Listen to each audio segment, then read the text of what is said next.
Assalamualaikum warahmatullahi wabarakatuh. Salam sejahtera bagi kita semua. Salam, Om Swastiastu, Namo Buddhaya, salam kebajikan dan salam presisi.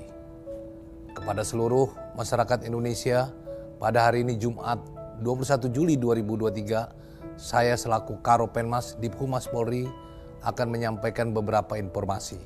Yang pertama adalah gangguan Kamtibmas tanggal 20 Juli 2023. Secara umum tren gangguan Kamtibmas mengalami peningkatan sebanyak 678 kasus atau 56,03%, yaitu pada hari Rabu 19 Juli 2023 sebanyak 1.210 kejadian dan pada hari Kamis 20 Juli 2023 sebanyak 1.888 kejadian.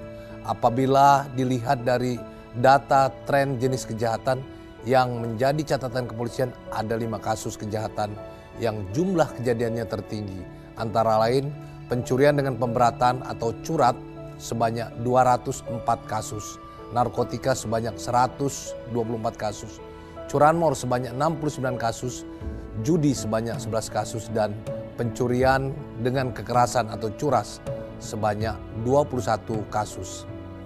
Terdapat jumlah laka lantas yang terjadi pada tanggal 20 Juli 2023 sebanyak 348 kejadian. Apabila dibandingkan dengan tanggal 19 Juli 2023 sebanyak 277 kejadian mengalami peningkatan sebanyak 71 kejadian atau 25,63%, dengan rincian sebagai berikut. Jumlah kecelakaan 348 kejadian, korban meninggal dunia 20 orang, korban luka berat 47 orang, korban luka ringan 371 orang, kerugian materi 1.251.450.000 rupiah. Yang kedua terkait penanganan hukum terhadap pelaku TPPO Satker Bareskrim Polri dan Polda Jajaran, bahwa sesuai petunjuk Kapolri Bapak Jenderal Polisi Dr. Andes Listio Sigit Prabowo, saat ini Polri menindak tegas terkait TPPO. Berdasarkan hasil ANEP penanganan TPPO Satker Bareskrim Polri dan Polda Jajaran periode 5 Juni sampai dengan 20 Juli 2023 adalah sebagai berikut. Laporan polisi sebanyak 702 laporan. Jumlah korban TPPO sebanyak 2.154 orang. Jumlah tersangka pada kasus TPPO sebanyak 834 orang. Modus yang dilakukan: pekerja migran legal atau pembantu rumah tangga sebanyak 477, ABK sebanyak 9, PSK sebanyak 208, eksploitasi anak sebanyak 53. Yang ketiga terkait Operasi Patuh 2023. Sampai dengan hari ke-11 Operasi Patuh 2023 pada tanggal 20 Juli 2023, total jumlah penindakan pelanggaran lalu lintas baik etle dan tilang manual sebanyak 30.159 dan jumlah teguran sebanyak 244.378. Adapun 3 pelanggaran terbanyak oleh kendaraan roda 2 yaitu tidak menggunakan helm SNI sebanyak 220.031 pelanggar, melawan arus 60.918 pelanggar, berkendara di bawah umur 29.282 pelanggar. Adapun 3 pelanggaran terbanyak oleh kendaraan roda 4 yaitu tidak menggunakan safety belt 41.875 pelanggar, melebihi muatan 6.990 pelanggar, melawan arus 8.184 pelanggar. Apabila dilihat dari data laka lantas pada hari ke-9 pelaksanaan operasi, yakni tanggal 18 Juli 2023 sebanyak 330 kejadian. Apabila dibandingkan dengan tahun 2022 sebanyak 156 kejadian, mengalami kenaikan sebanyak 174 kejadian dengan rincian sebagai berikut. Korban meninggal dunia 38 orang, korban luka berat 61 orang, korban luka ringan 467 orang, kerugian materi 1.372.350.000 rupiah.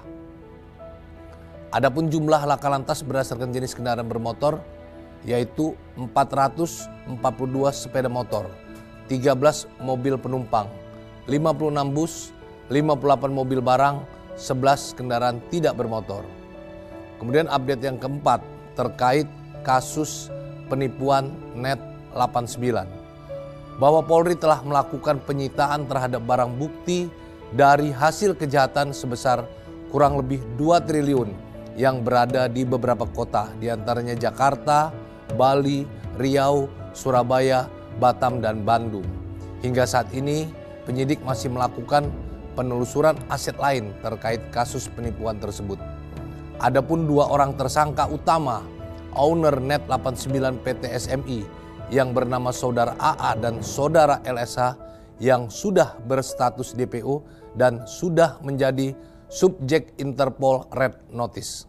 Yang kelima, update dugaan penggelapan dan tindak pidana pencucian uang oleh pengurus Pondok Pesantren Al Zaitun Saudara PG. Untuk perkembangan kegiatan penyelidikan Saudara PG dari Direktorat Tindak Pidana Eksus telah melakukan beberapa langkah. Direktorat Tindak Pidana Eksus Bareskrim Polri terus melakukan koordinasi dan analisa mendalam dengan tim analisis dari PPATK dan ahli TPPU terhadap dugaan penyalahgunaan aliran transaksi keuangan di Ponpes Al Zaitun oleh Saudara PG. Dari hasil koordinasi dan analisa transaksi tersebut didapat dugaan penyalahgunaan yang berindikasi tindak pidana terkait yayasan, tindak pidana penggelapan, tindak pidana korupsi dana BOS, hingga tindak pidana terkait penyalahgunaan dalam pengelolaan zakat oleh Saudara PG. Selanjutnya juga telah melakukan interview terhadap 3 orang saksi yang mengetahui proses penyaluran dana-dana tersebut. Untuk dugaan penyalahgunaan dana BOS dan zakat juga telah dilakukan koordinasi kepada 3 orang pejabat yang berkompeten di jajaran Kementerian Agama dan instansi terkait lainnya. Kemudian yang keenam terkait pengungkapan kasus KDRT. Bahwa Polri berkomitmen untuk melindungi korban kasus KDRT, terutamanya perempuan dan anak. Tentu Polri akan selalu profesional dalam melakukan penegakan hukum kasus KDRT. Terkait kehadiran Polri dalam penanganan bencana, Polri selalu siap hadir membantu masyarakat yang membutuhkan pertolongan bersama stakeholder terkait apabila terjadi bencana. Demikian informasi yang dapat kami sampaikan pada hari ini dan kita tunggu bersama update berikutnya. Wassalamualaikum warahmatullahi wabarakatuh. Salam presisi.